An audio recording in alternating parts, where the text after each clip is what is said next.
بسم الله الرحمن الرحيم عبس وتولى أن جاءه الأعمى وما يدريك لعله يزكى أو يذكر فتنفعه الذكرى أما من استغنى فأنت له تصدى وما عليك ألا يزكى وأما من جاءك يسعى وهو يخشى فأنت عنه تلهى كلا إنها تذكرة فمن شاء ذكره في صحف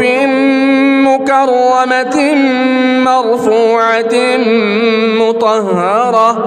بأيدي سفرة كرام بررة قتل الإنسان ما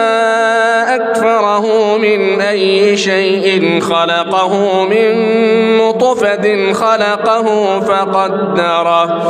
ثم السبيل يسره ثم أماته فأقبره ثم إذا شاء أنشره كلا لما يقض ما أمره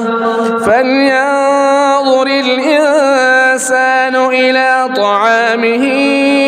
أنا صببنا الماء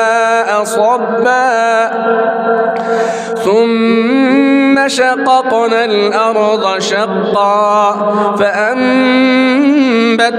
فيها حبا وعنبا وقضبا وزيتونا ونخلا وحدائق غلبا وفاكهة وأبا متاعا لكم ولأنعامكم